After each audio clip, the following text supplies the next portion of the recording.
Samedi soir, TF1 lançait en grande pompe et à grand renfort de promotion la 9e saison de l'émission musicale The Voice. Bonsoir à toutes et à tous. Un retour très attendu par les téléspectateurs qui s'est rapidement retrouvé en tête des sujets les plus commentés sur les réseaux. Il faut dire que la chaîne avait mis les petits plats dans les grands et avait passé un coup de balai sur le programme en perte de vitesse. Pour enrayer cette chute des audiences, la production a fait le plein de nouveautés. D'abord du côté des coachs qui ont tous les 4 été remplacés. Mika, Jennifer Soprano et Julien Clerc ont cédé leur fauteuil à Amel Bent, Marc Lavoine, Pascal Obispo et Lara Fabian. On a assisté à quelque chose de fabuleux. Une mise à jour inédite pour le programme qui jamais n'avait osé changer les 4 coachs d'une seule traite. Hallucinant. Mais ce n'est pas tout car de nombreuses critiques ciblaient également les règles du jeu, parfois difficiles à comprendre, sans que cela n'apporte grand chose aux enjeux. C'était pas très bien. Du coup, les producteurs ont souhaité revenir aux fondamentaux en allant chercher plus de candidats amateurs et moins de voix semi-professionnelles. Dans le format, les choses ont également été changées. Fini les saisons à rallonge, cette année les épisodes seront plus resserrés et moins nombreux. Merci. Côté règles, c'est le public qui choisira les 4 finalistes. Fini aussi les vols de talent et bienvenue au retour de la règle qui permet au coach de se retourner et de parler avec le talent, même s'il n'a pas été sélectionné. Bref, le moins que l'on puisse dire, c'est que TF1 aura tout fait pour protéger l'une de ses marques les plus importantes. Alors, le retour de The Voice, j'aime ou j'aime pas? Le retour de The Voice, j'aime ou j'aime pas? Et c'est vrai que sur les réseaux sociaux, ils se sont fait défoncer The Voice. J'ai pas compris un déferlement comme ça. Alors avant d'avoir votre avis, on va voir l'ouverture des 4 coachs puisqu'ils sont arrivés sur The Show Must Go On de Queen. Regardez.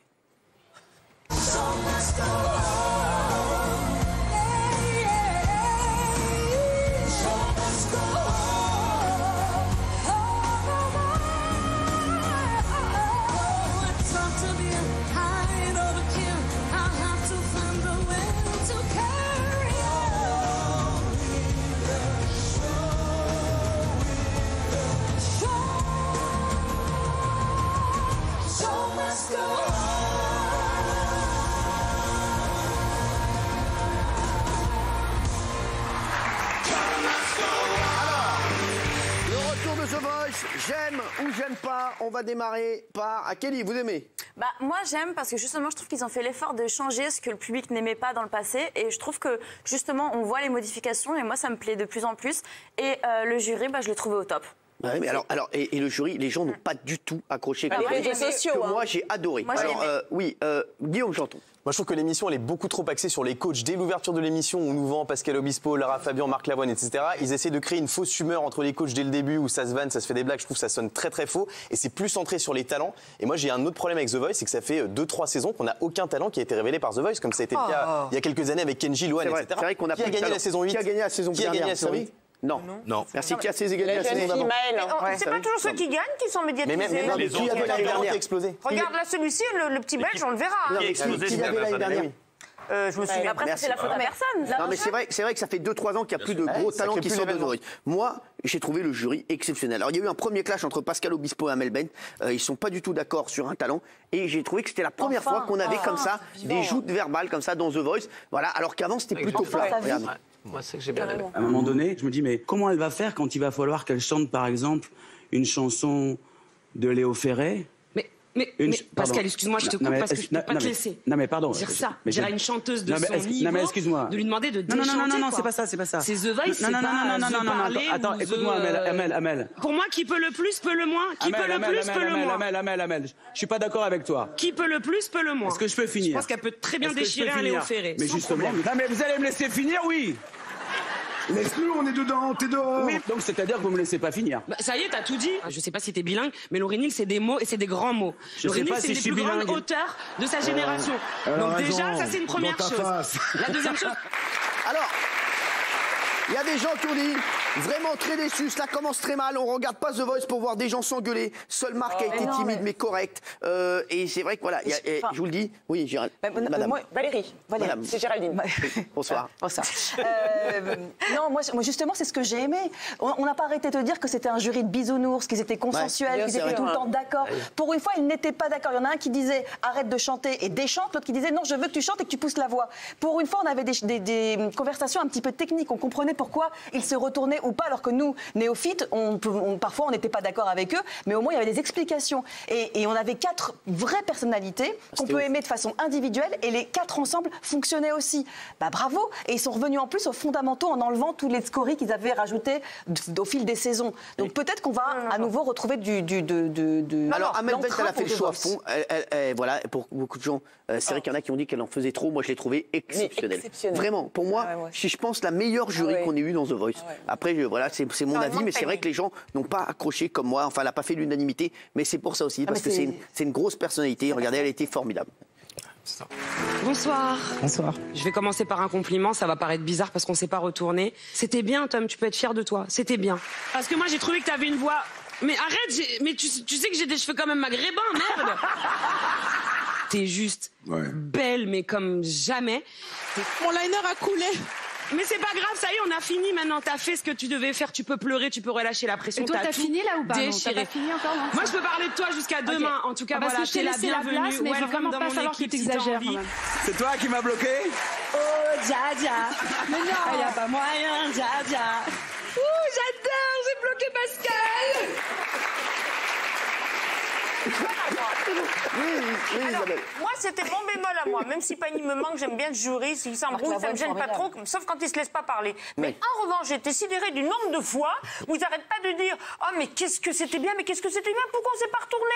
Et au moins 3 fois où Marc Lavoine a présenté ses excuses, il y a des fois, c'était assez bien. Parce que quand la matière première est là, c'est à eux de les peaufiner ensuite et d'en faire quelque chose.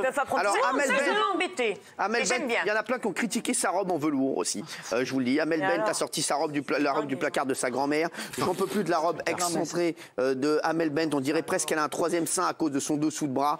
Voilà, donc les gens étaient un peu durs là-dessus. J'ai trouvé magnifique, Amel. Et je vous dis, même le prix de sa robe a été révélé. 1566 Ils ont fait ça toute la saison dernière avec Jennifer. Ils vont le faire avec Amel Bent et avec Lara Fabian. C'est le même designer d'ailleurs. Pourquoi vous n'avez pas aimé Jean-Mi? Et c'est chapeau parce que la même tenue, on va les voir pendant 3 mois habillés comme ça. Exactement. Comme ça, entrecoupés, ils sont habillés. Bien sûr, je le sais.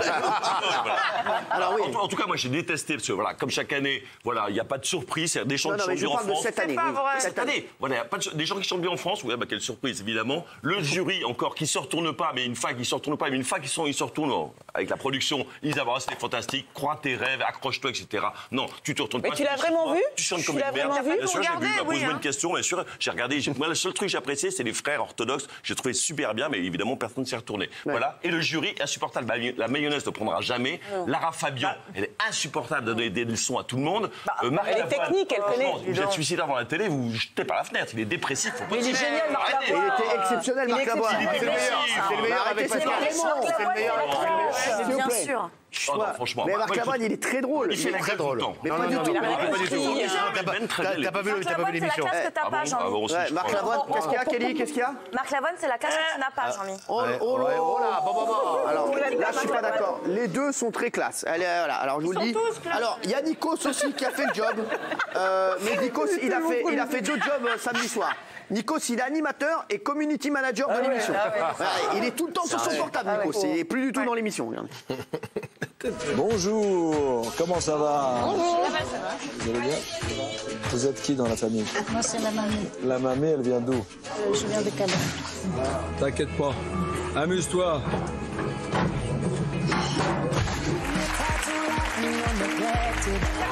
Donc là, que ça soit dans The Voice. Vous stressez pour elle, en fait, c'est ça? Ouais, mais toutes les mamans stressent. On est bien. Oui. Ok, on l'a. Merci beaucoup. Gilles Vernet. Après une émission, c'est déjà un naufrage. Il est revenu en forme. Il y a Amel Bent, la pauvre Amel Bent, intelligente, qui sent que ça ne marche pas, qui se démène comme une lionne. On la critique parce qu'elle en fait trop, mais elle voit qu'il y a le désert à côté d'elle. Marc Lavoine, Obispo, totalement absent. Lara Fabian, mais à la fois comment peut-on être à la fois insupportable et absent? Elle est exceptionnelle. Elle est nulle. Elle est nulle. Je suis fou d'elle. Nikos, c'est vous qui très bien. Nikos. Transparent, totalement absent. Mais qu'est-ce qu'il fait? Il n'a pas dit un mot. Quant au talent, il n'y en a pas. Nikos, il n'est jamais très présent. Mais là, c'est pire que tout. Mais en plus, il est community manager, il ne peut pas être partout. Voilà, il a lâché la rampe. Donc, très franchement. Là, vous êtes dur. Je crois que c'est. Là où je vous rejoins, c'est Amel Bent. Tout le reste est une tragédie télévisuelle. Ah oui, il est dur. Alors, on va voir les prestations avant que vous donniez votre avis. L'une des prestations qui a le plus ému les téléspectateurs, c'est celle de Maria, une chanteuse irlandaise non-voyante. Regarde. Ah oui. Moi, c'est Maria. Je suis irlandaise. J'habite en Lorraine avec mon mari et mes 7 enfants. Je sais que ça se voit pas, mais je suis aussi aveugle.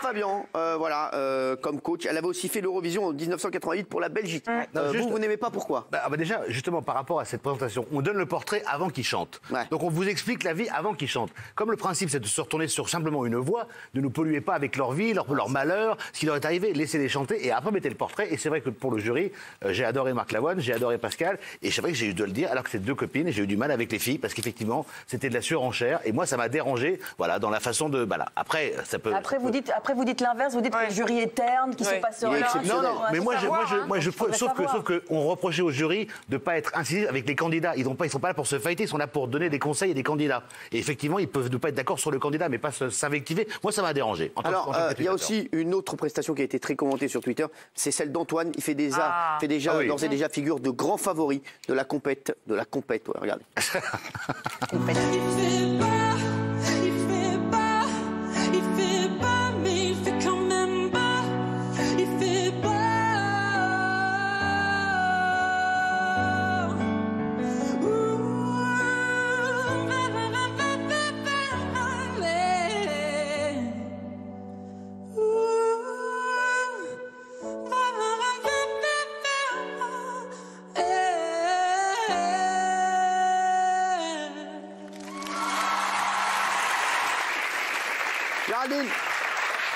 Alors moi, vous savez, j'adore cette émission, mais c'est vrai qu'elle était un petit peu en perte de vitesse. Et là, j'ai trouvé qu'ils avaient régénéré, reboosté. Moi, j'ai trouvé ça exceptionnel et surtout, je suis en adoration totale pour ce jury. Alors, Amel, franchement, je trouve que c'est une Rolls. J'ai rarement vu quelqu'un d'aussi bon comme jury dans une émission. Et on a toujours un petit complexe en France d'infériorité par rapport aux émissions américaines où on dit toujours qu'on a des jurys un peu en dessous. Et là, vraiment, ils sont tous les 4 incroyables. Et oui, ils cabotinent. Mais c'est ça aussi, ça fait partie du show, de l'entertainment. Et j'ai trouvé Lara Fabian très technique, très précise, très compétente. Je les ai trouvés tous incroyables, charismatiques pour l'un, très cash et sincère pour Obispo. Et voilà. Et moi, je trouve que le cabotinage fait partie aussi de ce show. Et toi aussi, tu surjoues. Tu surjoues, Gilles. Il faut faire partie de ce programme. Non, il est comme ça, c'est le problème. Benjamin a raison, il faut qu'il se laisse parler, parce que ça, en ce moment, c'est pénible. Alors, certains internautes se sont étonnés de voir des prêtres passer les auditions à l'aveugle de The Voice. Alors, on va revoir leurs prestations. C'est vrai qu'il y a eu des gens sur Twitter qui se sont étonnés. Regardez. J'adorais.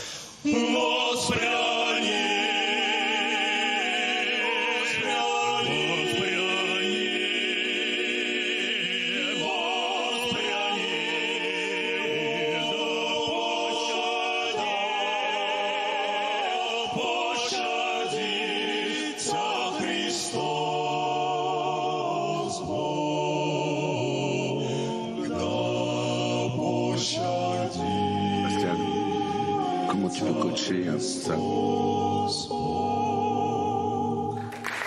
Alors, il a dit comment tu peux coacher ça. Alors, il y a eu, je vous le dis, il y a eu une petite polémique là-dessus sur les prêtres. Dans The Voice, il y a littéralement des prêtres en tenue qui viennent faire des chants religieux. Mais Ménel, rappelez de Ménel, a été tège à cause d'un turban. J'aime la France. Alors, Benjamin est d'accord avec ça? Je suis d'accord, bien sûr, évidemment que je suis d'accord. Elle n'a pas été jetée à cause de son turban. Ils se sont tous retournés. Il y a une polémique. Et dans une équipe, la polémique, c'est pas le turban. J'ai reproché à l'époque, effectivement, ça pouvait déranger. Pourquoi on va reprocher à quelqu'un d'avoir un voile ou un turban sur la tête? Ah non, mais moi, alors écoutez, là, on va pas faire un blanc ou noir, c'est pas possible. Moi, je trouve que moi, je suis d'accord. Moi, je suis d'accord. Alors, on avait reproché ses tweets à Ménel. Oui, mais non, tout est lié. Après, il y a des gens. Je vous dis, si ça dérange Benjamin, il y a des gens sur Twitter que ça a dérangé. Comment ça, tout était lié? Tu veux dire quoi quand tu dis non, mais après, dans la polémique, tout s'est enchaîné. On lui a reproché son bandeau. Parce qu'on a un voile qu'on fait des tweets sulfurants. Écoutez, moi, je comprends très bien qu'on puisse trouver ça curieux, qu'on accepte pour des prêtres et qu'on n'accepte pas pour des turbans. Excusez-moi, il y a un problème. Il y a un problème. Gilles. Il n'a pas été le seul à le penser, Benjamin. Oui, il n'a pas été le seul. Se sont émus. Écoutez, Ménel, effectivement, il y a eu plusieurs temps, si vous voulez bien. Il y a eu l'apparence où des gens se sont émus. Et c'est pas la seule qui, pour une apparence, a été jugée en France. Sauf que, pardon, pour Ménel, le jury s'était retourné. Et là, pour eux, le jury ne s'est pas retourné. Mais quel rapport Non, mais c'est après coup qu'on a reproché à Ménel des tweets. On n'a pas reproché à Ménel son voile. Non, mais ça n'a rien à voir. C'est qu'il disait, il y avait des gens déjà sur les réseaux sociaux qui se plaignaient du voile de Ménel. Raymond. Moi, j'aime bien qu'ils ont refait le jury. Et quand vous dites que le jury n'est pas valable et tout, c'est des gens qui remplissent des salles, c'est des gens qui vendent des CD, ils vendent encore des trucs. Et moi, j'adore Marc. Et je vais vous dire, je regardais pas, moi, The Voice les 3-4 années qui sont passées. Et j'ai été juste pour Marc Lavoine, parce que j'adore ce mec. Et il m'a emmené sur The Voice. Je les trouve bien. Peut-être Florent Pagny me manque aussi un peu, parce que j'adore Florent Pagny. J'ai trouvé Maria qui a chanté, j'aimerais bien l'avoir chanté Don't Cry For Me à Argentina, parce que je pense qu'il a une pure voix. Et le petit Antoine. Vous direz à la même occasion, vous direz à Antoine de chanter du Balavoine. Moi, je trouve qu'ils ont fait un bon choix. Obispo et Amel, il faut pas trop qu'ils s'énervent, parce qu'on est bien placé. Quand ça s'énerve, les gens ils aiment pas. Donc moi j'adore, j'aime bien. Ça va vous sinon le moral? Mais qu'est-ce qu'il a, on va voir. Frère, si on me dit on a un mec, il est au bout de ça. Alors on va voir tout de suite. J'aime pas. Allez, The Voice. J'aime 46. J'aime pas 54% pour le jury. Déjà le jury, 54% de gens qui n'aiment pas. Et sur l'émission, les chéris, le retour de The Voice. Oh là là, une catastrophe. Et je vous le dis, moi j'ai bien aimé. Mais de ce que j'ai vu sur les réseaux sociaux, je pense que ça va être une catastrophe d'audience The Voice cette année. Ça fait de la peine de dire ça, mais je vous dis, ça va être un drame. Parce qu'il n'y avait rien en face la semaine dernière. La semaine prochaine, déjà, il y a les grosses têtes. Déjà, ça va mieux marcher. Non, mais je vous dis, ça va mieux marcher que ce qu'il y avait cette semaine sur France 2. Et c'était pas un inédit sur France 3. C'était pas un inédit. Donc, je peux vous dire, ça va être un drame. Et j'ai vu, de ce que j'ai lu sur les réseaux sociaux, je pense que ça va être très, très, très, très dur pour The Voice. Je pense que ça va être une saison cauchemar.